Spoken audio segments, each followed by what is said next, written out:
Hi everyone! Today we are sewing the cherry blouse. It's very comfortable and feminine, and it quickly has become one of my favorite things in my closet. The best part is that I've actually released the full sewing pattern for this blouse as well for the pants, so you can recreate this exact look at home. It's available in sizes XXS up till even 3XL. And I've designed it to be really straightforward so you can focus on the fun part, the sewing. Hi guys, so nice to meet you here on my channel. Welcome. So you can find the link to purchase and download the sewing pattern in the description box below. Once you have your pattern printed and the fabric cut out, come back to this video because I'm going to walk you through every single step how to get a professional finish for this cherry blouse. Why do I always say so? Ready? Let's start sewing. We will start with the straps. Take all 4 pieces of C. Take each strap and fold it half lengthwise with the right sides of fabric facing out. Make sure the wrong sides are enclosed in the middle. Press with an iron to create crisp fold. Open each strap, fold each long edge towards the center crease so the raw edges meet in the middle. Press with an iron to create sharp folds. Make sure the edges line up neatly along the center crease. For each strap, choose one edge only, unfold that edge and fold approximately 1 cm towards the wrong side of the fabric and press with the iron. Since this step is done, fold the entire crease back as it used to be and press with the iron one last time. This is how the end result for the strap should look like. Repeat all these steps for the remaining straps. If you are serious about sewing, I would suggest to invest money into this sewing tool. It's called Bias Tape Maker. It does make this process of making the straps a lot easier and quicker.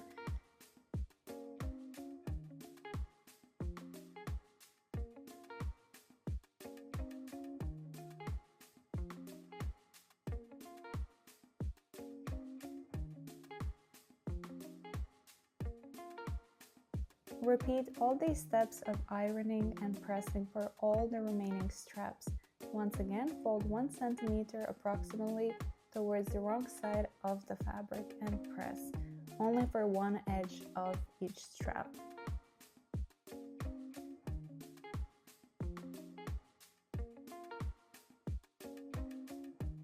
Now take your fabric pieces, F, cut as mirrored pairs, and make sure to transfer the darts onto the wrong side of each pattern piece.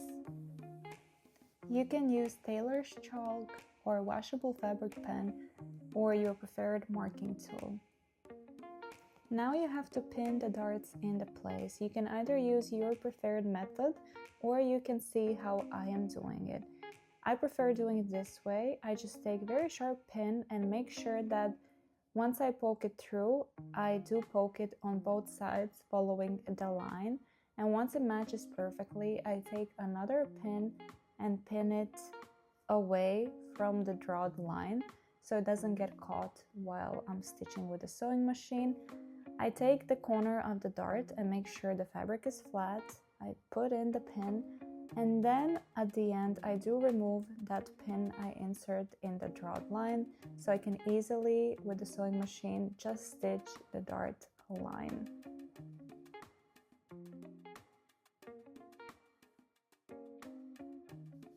Repeat the same step for the other F fabric piece. Once again, take your pin and poke it through on both sides following the line. Make sure it really aligns exactly through the line to make that perfect dart.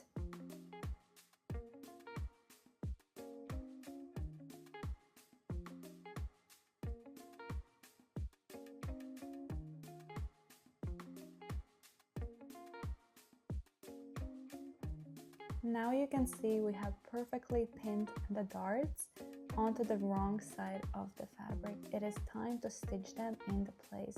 Just follow the drawn lines and you'll do perfect.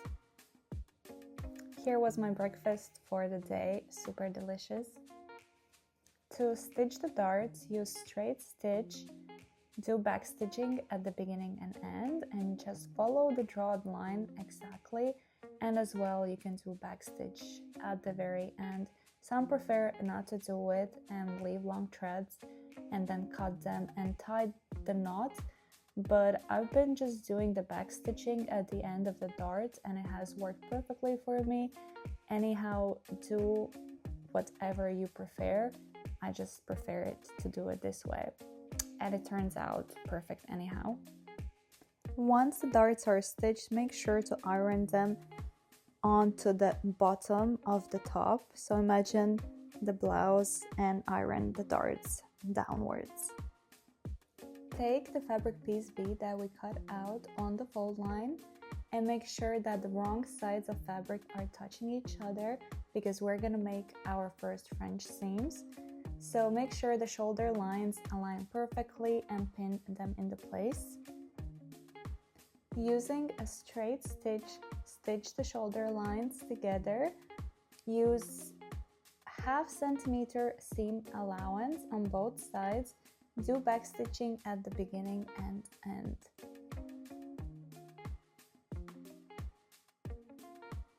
Now that these seams are stitched, take the F pieces and flip them over, and with your fingers try to smooth out the seam and pin it into place. Now we will finish off the French seam by stitching 1 centimeter seam allowance.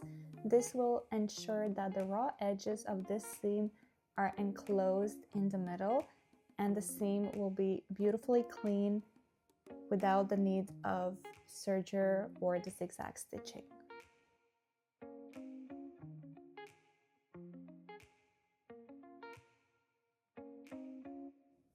Take your time to really pin these seams beautifully. Once you've done that, go ahead and stitch 1 centimeter seam allowance here, 2 back stitching at the beginning and end. Repeat the same for both shoulder seams.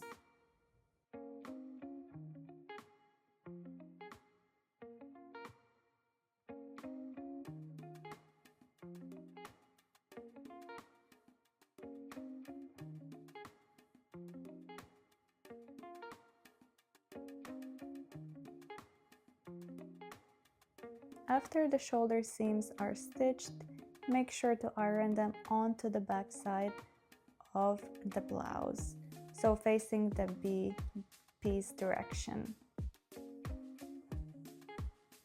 Take your fabric pieces as the sleeves cut as mirrored pairs and transfer the markings from your paper pattern.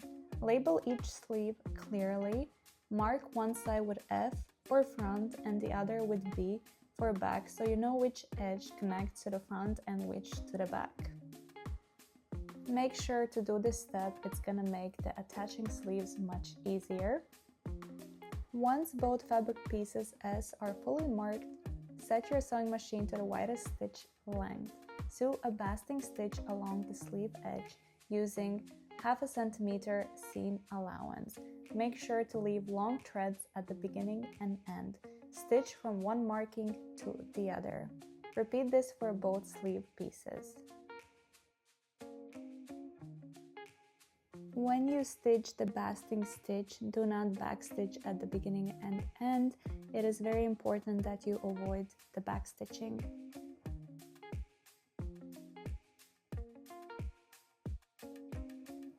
Divide threads, doesn't matter on which side.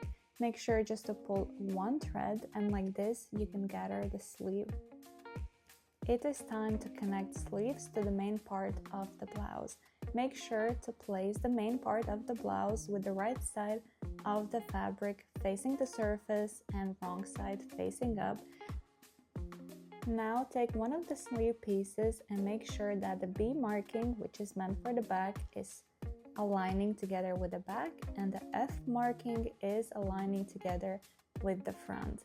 Like this, position the both sleeves in the correct placement and start pinning the sleeves from the edges on both sides, so do insert the first pin on one side of the edge and the other onto the other side of the edge.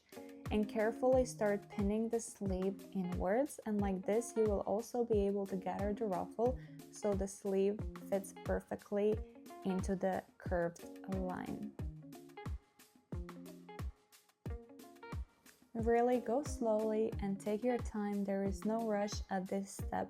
Make sure to pin smoothly and to gather the ruffle so everything fits perfectly. As well, repeat the same step for the other sleeve onto the other side.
Using a 1/2 centimeter seam allowance and a straight stitch, carefully sew the sleeves to the armholes.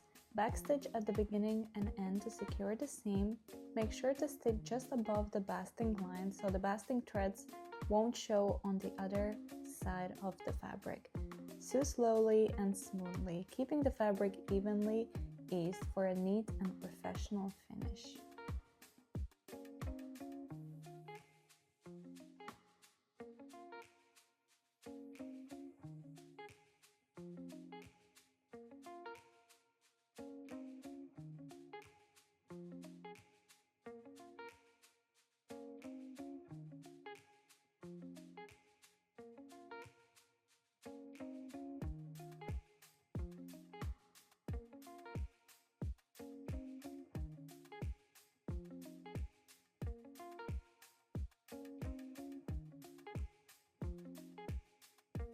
Now check if there is any visible threads from the right side of the blouse. If there is, feel free to trim them with the scissors.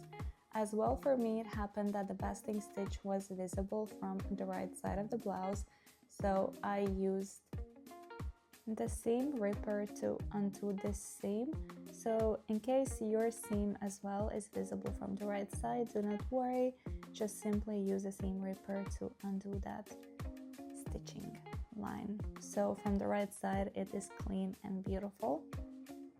In next steps we will attach a bias tape, so make sure that this seam is 1/2 centimeter wide. If it happened to be wider, don't worry, just use scissors to trim any bigger seam allowance so it is not too wide for the bias tape. Take your bias tape and start pinning it to one side of the sleeve seam allowance. Let the tape extend about 1 centimeter past the edge. Unfold one side of the bias tape and pin it carefully along the seam allowance all around the armhole. Make sure the first crease of the bias tape overlaps the visible stitching. This way, when you stitch along the crease, the seam will be fully enclosed and no stitching will show on the right side. Pin evenly to keep the tape smooth and flat as you go.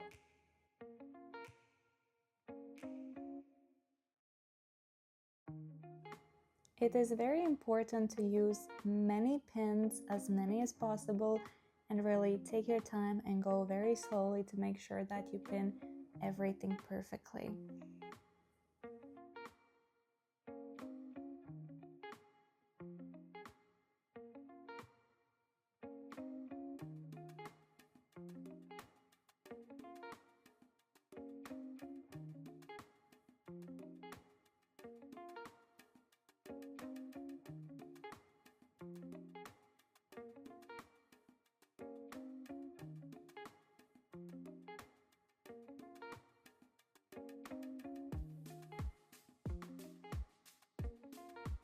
As you reach the edge of the seam, simply trim off the bias tape, leaving approximately 1 centimeter past the edge, and now pin the bias tape as well to the other sleeve seam allowance, just as you did it now.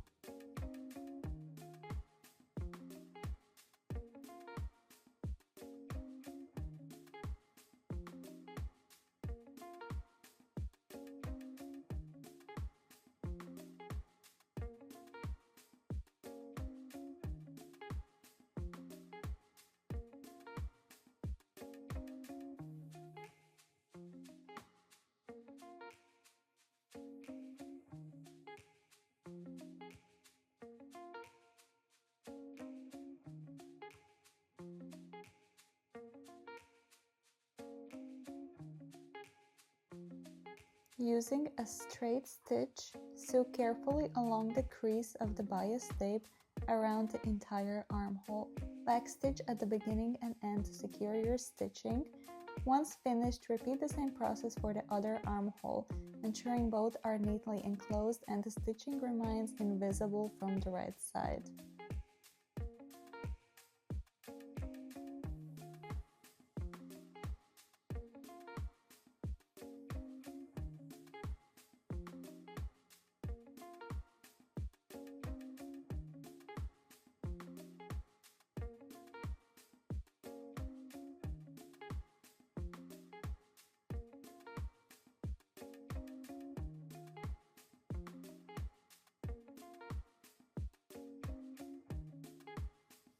Fold the remaining bias tape over the seam allowance so that the raw edges are fully enclosed inside.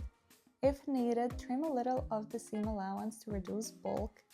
Carefully pin the bias tape all the way around the armhole, placing pins at the very edge of the tape, and make sure that the pin is visible onto the other side right underneath the bias tape visible stitching. This way, when you sew along the existing stitching line, the bias tape will be caught from the other side, fully hiding all the raw edges inside for a clean and professional finish. Really take your time to go very slowly and pin carefully all the way. Use as many pins as possible.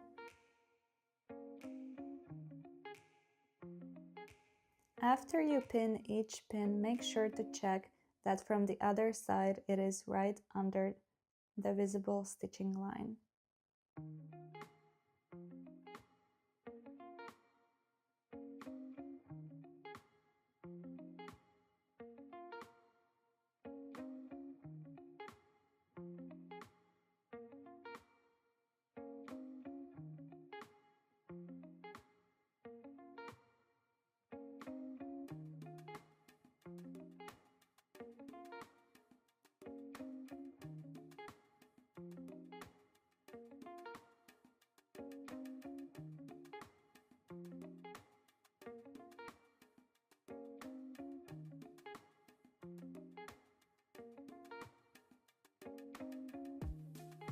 Repeat exactly the same steps for the other armhole.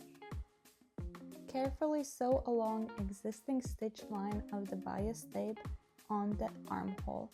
As you sew, remove the pins from underneath so that the tape feeds smoothly. Make sure the bias tape is caught underneath, fully enclosing the raw edges. Backstitch at the beginning and end to secure the seam. Repeat this process for both armholes to finish them neatly.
Carefully turn your blouse right side out so it's in its finished orientation position, just as you would wear it.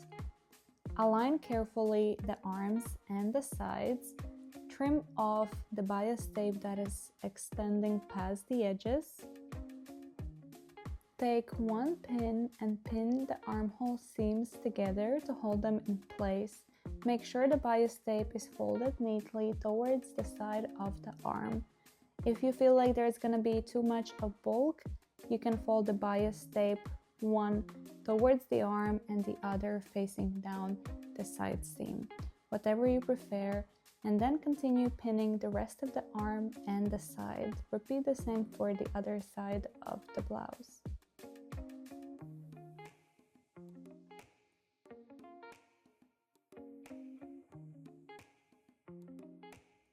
Using a 1/2 centimeter seam allowance and a straight stitch, sew along the side seams and underarm seams where we just pinned the pins.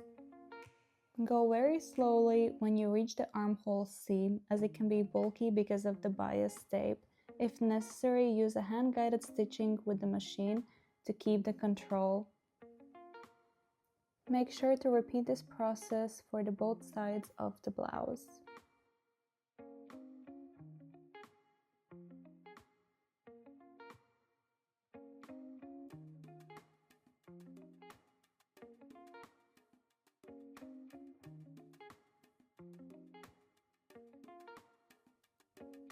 Just like before, turn the blouse wrong side out this time. Carefully push out the side and underarm seams so they lie flat and smooth. Once everything is aligned, pin the seams in place, making sure the fabric is even. This prepares the blouse for the second stitching of the French seams, which will fully enclose the raw edges inside.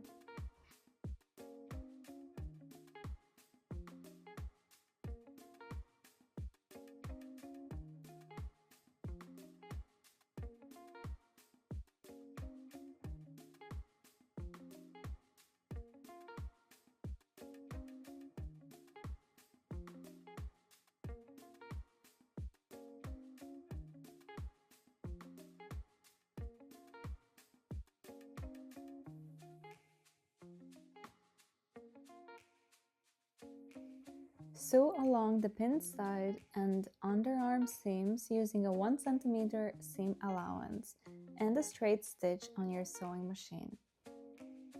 Backstitch at the beginning and end to secure your stitches. Repeat this for both sides of the blouse. Go slowly over the bias tape areas, and if needed, use hand-guided stitching with the machine to carefully guide the fabric and maintain the control. This ensures that the raw edges are fully enclosed in a clean professional French seam. Carefully turn the blouse right side out and trim off any threads that are unnecessary. Now, using your iron, press the side seams and underarm sleeve seams flat, including the seams you just stitched for the French finish. Take your time to smooth the fabric and ensure the seams lie neatly. Now it is time to finish sewing the straps. Start sewing along the long edge that does not have that 1 cm fold. Beginning here avoids bulk and makes stitching easier.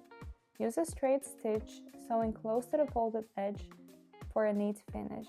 Backstitch at the start to secure your stitches. Sew in a straight line all the way down the strap. When you reach the bulky end where the 1 cm fold is, slow down, gently guide the fabric from the back to help it press under the presser foot. This prevents the needle from getting stuck and keeps your stitches smooth. Backstitch at the end to lock your stitches. After the first line of stitching is complete, sew a second straight line along the other long edge of the strap. This extra row helps keep the strap flat and secure. Make sure that your blouse is with the right side out and gently open up the front pieces of the blouse. Using the raw edges of the straps, pin them to the blouse just as in the video. Make sure that the straps are even on both sides so the blouse will hang symmetrically on both sides. We are pinning the raw edges of the straps to the blouse, so the side of the strap that does not have the 1 cm fold.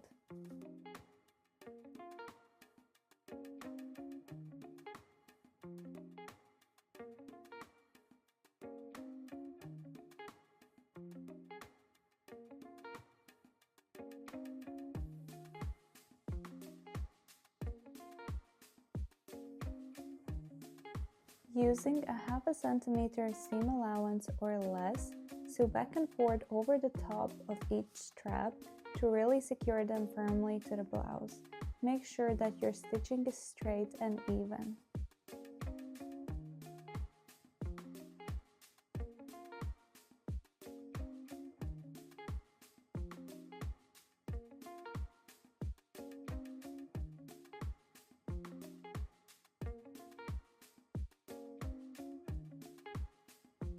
Carefully cut off any extra length from the straps that extends beyond the seam to reduce bulk.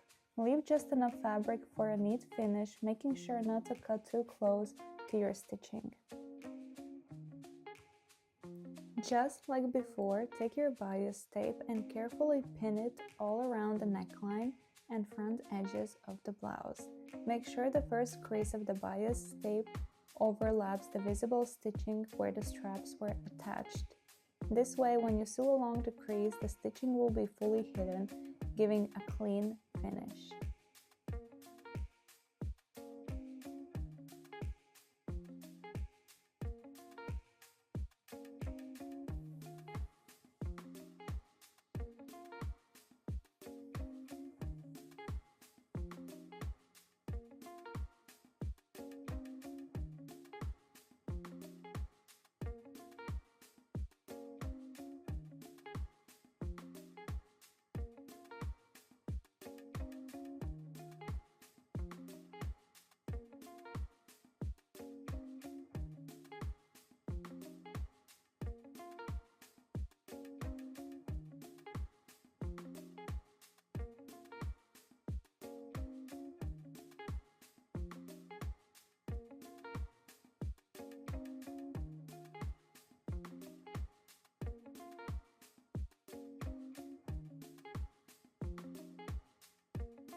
Using a straight stitch, sew carefully along the crease of the bias tape all around the neckline and front edges. Backstitch at the beginning and end to secure the seams. This will catch the bias tape and will hide all the visible stitching from the strap attachment.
Just as before, fold the bias tape over the raw edges of the neckline and front edges, fully enclosing the seam allowance.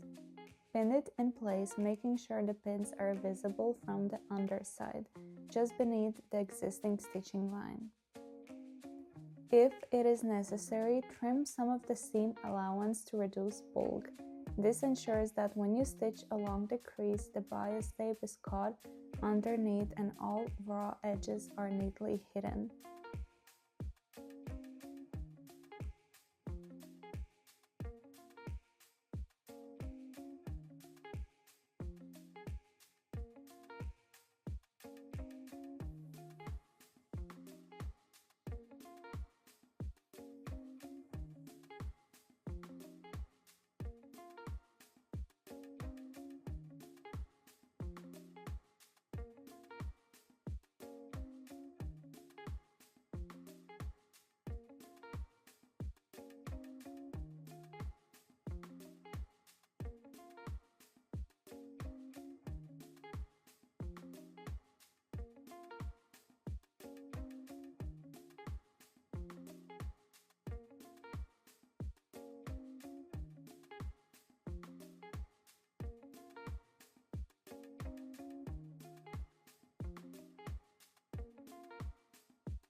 With everything pinned into place, sew along the existing stitch line around the neckline and front edges. Go slowly, make sure the bias tape is caught underneath to fully enclose the raw edges. Remove pins as you sew to keep the stitching smooth and even.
If you wish, you can unfold the straps and just overstitch a few times to have them facing outwards, or you can leave them just as they are. I left them as they are. Take your bias tape and prepare to attach it to the bottom edge of the blouse. This time, instead of letting the bias tape hang across the edge, fold approximately 1 cm of bias tape onto the edge of the blouse and pin it in place as usual. This ensures the raw edge along the sides are fully enclosed once stitched. Continue pinning the bias tape along the entire bottom edge of the blouse. Once you reach the opposite end, cut the bias tape and fold 1 cm over the edge to finish neatly, just as you did in the beginning.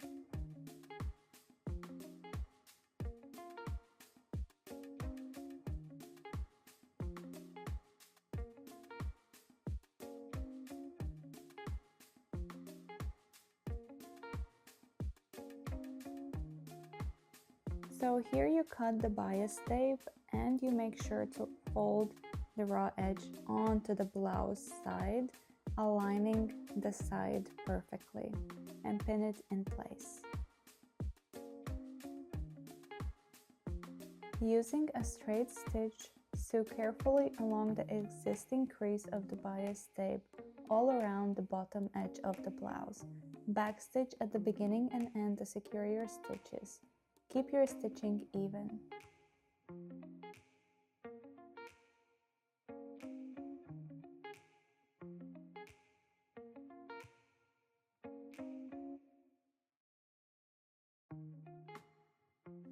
I had to trim off some extra fabric from the bottom, so if you have to do that as well, go ahead and do that now. So any extra seam allowance to reduce the bulk, just trim it off.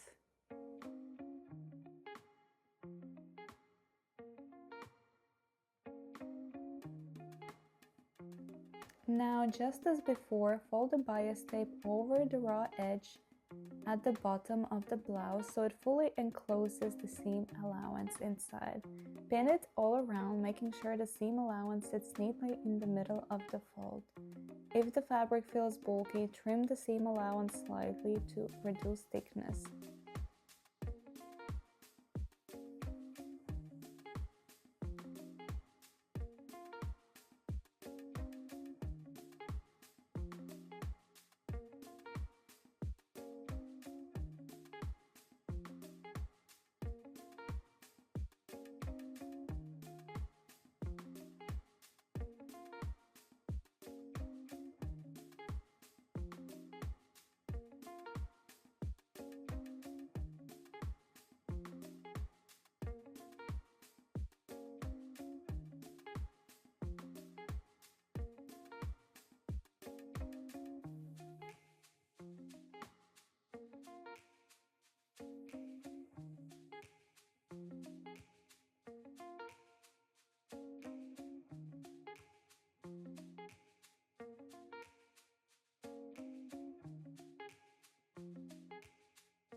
Just as before, stitch along the existing crease of the bias tape all around the bottom edge of the blouse.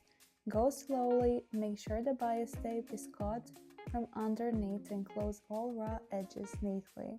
Remove the pins carefully as you sew and backstitch at the beginning and end to secure your stitching.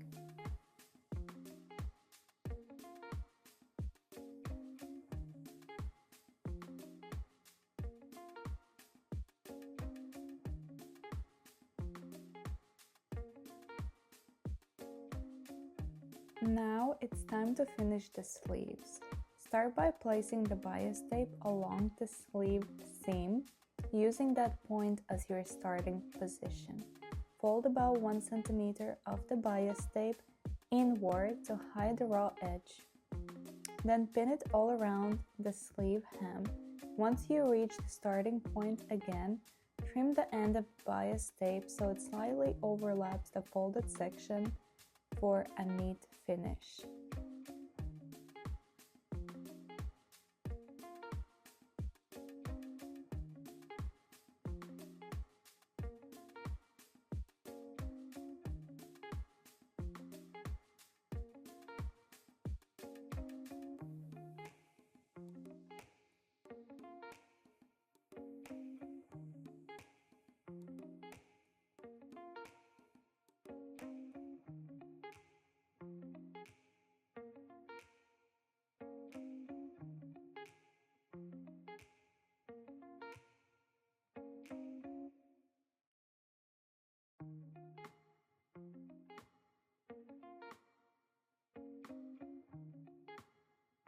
Using a straight stitch, sew carefully along the existing crease of the bias tape all around the sleeve hem. Go slowly to keep your stitching even and neat. Once finished, repeat the same steps for the other sleeve, stitching in the crease all the way around. Backstitch at the beginning and end of each sleeve.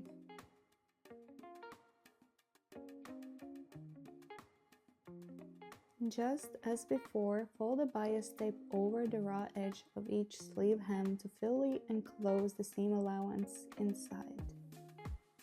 Pin all around the edge, keeping the fabric smooth and even. Repeat this process for both sleeves. If necessary, trim any extra seam allowance to avoid the bulk.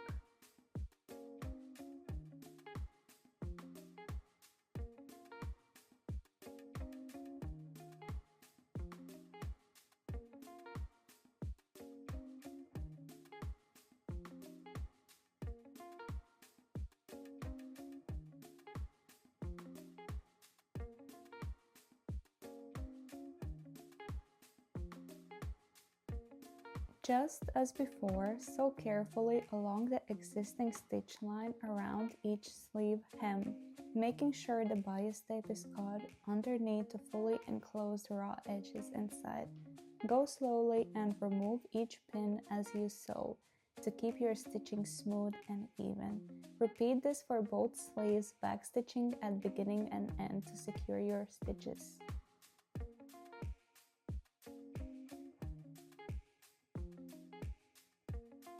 And that is the finished cherry blouse. I am so happy with how this turned out to be. It's such a versatile piece. You can dress it up for a night out or keep it casual. If you haven't grabbed your pattern yet, the link is still in the description below this video.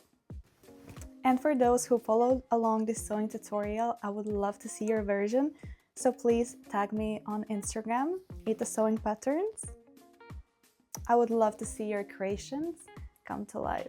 If you found this sewing tutorial helpful, please give it a thumbs up and subscribe for future pattern releases and sewing tips.